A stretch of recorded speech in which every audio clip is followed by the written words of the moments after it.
నేను కొన్ని గొప్ప సత్యాలు పదే పదే చెప్తాను, అందుకని ఒకసారి నేను భరించాను. ఒక దేశానికి ఒక నది చాలదు, ఒక దేహానికి ఒక రక్తనాళం సరిపోదు. ఒక వైజాగ్కి ఒక నాయకుడు సరిపోడు, అనేక మంది నాయకులు కావాలి, బలమైన నాయకులు కావాలి. సో వైజాగ్ జిల్లాకి పార్లమెంటుగా ఇంకో బలమైన నాయకులు మన జేడి లక్ష్మీనారాయణ గారు ఉన్నారు. ఇది ఎందుకు వారిని తీసుకొచ్చామంటే,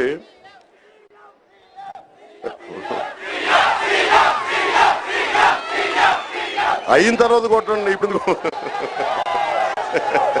అలాగే ఇది ఎందుకంటానంటే, ఇప్పుడు మనకున్నాయి 3 పార్టీస్.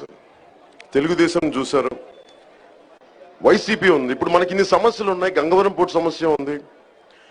జగన్మోహన్ గారు, నేను జగన్మోహన్ రెడ్డి గారి స్థానంలో ఉంటే ఏం చేసేవాడిని తెలుసా? నేను వెళ్ళి అసెంబ్లీలో కూర్చునేవాడిని, తెలుగుదేశం వాళ్ళతో పొరహోరి అవసరమైతే అసలు రోడ్డుది కొట్లాడేవాడిని అసెంబ్లీలో.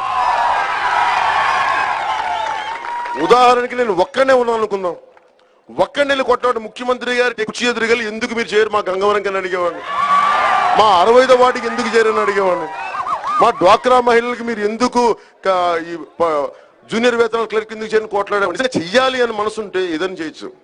జగన్మోహన్ రెడ్డి గారు, మీరు నన్ను ఏదైనా అడగండి, మీకు ఏదైనా కావాలని అడగండి, నేను ముఖ్యమంత్రి అవ్వాలమ్మా అప్పుడు కానీ మీరే చూడండి, మీరు ఏదైనా అడగండి ముఖ్యమంత్రి అవ్వాలమ్మా అప్పుడు దాకా చేయలేదు. ఎప్పుడు ముఖ్యమంత్రి అయినా ఎప్పుడు చేశాను. ప్రజాస్వామ్యం ముఖ్యమంత్రి ఉంటుందా కాలం, మా పిల్లలు పెరిగి పెద్దవారు 5 ఏళ్లలో. అందుకని వాళ్ళకి అధికారం బదలాయింపు తప్ప వాళ్ళిద్దరి మధ్యలో సమస్యలు యథాతథంగా ఉంటాయి. మేము ఎందుకు కూర్చున్నాం అంటే, నేను ఇక్కడ పని చేయడానికి ఉన్నాను, నాకు ఇష్టం పని చేయడం. నా కులం రెల్లి కులం. ఎందుకంటున్నానంటే, నా రెల్లి కులం అనేది రాజకీయాల చెత్త ఉడ్చడానికి వచ్చాను. నా రెల్లి కులాన్ని నేను అంత గుండెలకు ఎత్తుకొని చెప్తాను, మీకు నిలబడేవాడిని. అందరూ ఉన్నత కులం కావాలని కోరుకుంటే నాకు అత్యంత దళితులు, వెనకబడిన దళితుల కులాన్ని నేను ఎంచుకున్నాను. అందరూ కులాన్ని ఎంచుకోలేరు కానీ నేనైతే ఎంచుకున్నాను. అందుకని మీకు మాటిస్తున్నాను, మీకు అండగా నిలబడతాను. మీరు ఇంతమందిని చూశారు, జగన్మోహన్ రెడ్డి గారిని చూశారు, ఏమీ చేయలేదు.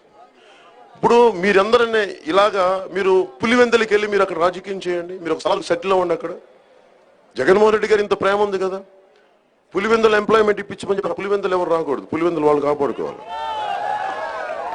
పులివెందుల్లో మీరు వెళ్ళి కబ్జా చేయండి, కుదురుద్దాం, వాళ్ళు వచ్చి ఇక్కడ కబ్జాలు చేయొచ్చు. వైజాగ్ రౌడీజంకి పనికిరాని ప్రదేశం ఇది. ఇది చాలా ఉద్యోగులు, చిన్న ఉద్యోగులు అందరూ సామరస్యపూర్వక చిన్న గొడవలు ఉంటాయి. మహా అయితే కోర్టుల ద్వారా మనం ఆర్జీలు పెట్టుకుని గొడవలు తీసుకున్నాం. రౌడీజంతో చేసే చాలా తక్కువ మనకి, అలాంటివి నిలబడవు. ఒక వ్యక్తి సొంత వాళ్ళే అంత ఇబ్బందులు మర్డర్లు అయితే, అదే పెద్ద ఇబ్బంది కాని వ్యక్తి ఎలాంటి వ్యవస్థను పట్టుకొస్తారు? పోనీ ముఖ్యమంత్రి గారు బలంగా మోదుకోగలరంటే ఆయనకి భయం.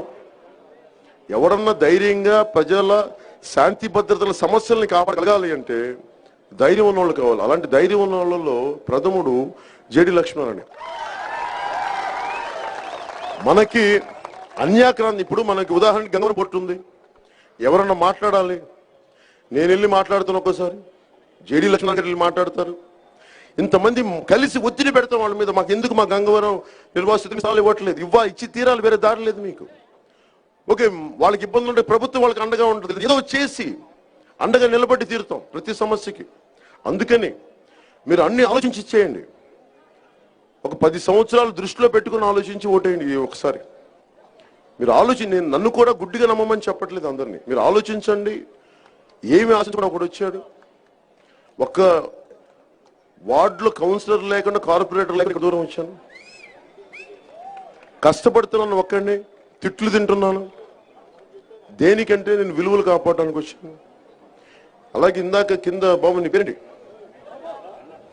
శివ, నాకు మిమ్మల్ని ఎలాగ మాట్లాడాలో తెలియదు. ఇంగ్లీష్లో అయితే స్పెషల్లీ ఛాలెంజ్డ్ అంటాం, లేదంటే డిఫరెంట్లీ ఏబుల్డ్ చిల్డ్రన్ అంటాం. మనకేమో వైకల్యం అనే పదం అన్ని ఇబ్బంది పెట్టేట్టుంటుంది. వైకల్యంతో ఉన్న వ్యక్తులను అనకూడదు. నేను ఎవరికైతే ఉన్నామో, ముఖ్యంగా స్పెషల్ ఏబుల్డ్ అంటే స్పెషల్లీ ఛాలెంజ్డ్, ఒక్క నిమిషం మళ్ళీ మీ ప్రత్యేకించి పిలిపించి మాట్లాడతాను. ఇది మీ ఒక్కళ్ళు, నేను అందరి గురించి మాట్లాడతాను.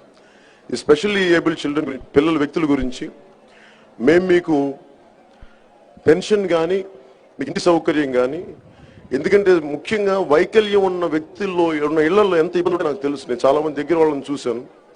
అందుకని వాళ్ళకి ప్రయారిటీ ఇచ్చి, వాళ్ళకి ఇల్లు ఇచ్చి, వాళ్ళకి ప్రయారిటీ ఇచ్చి, వాళ్ళకి ఉపాధి కల్పించి, వాళ్ళకి ప్రయారిటీ ఇచ్చి వాళ్ళకి జీవనోపాధి చూసే బాధ్యత జనసేన పార్టీ తీసుకుంటామని తెలియజేసుకుంటాం.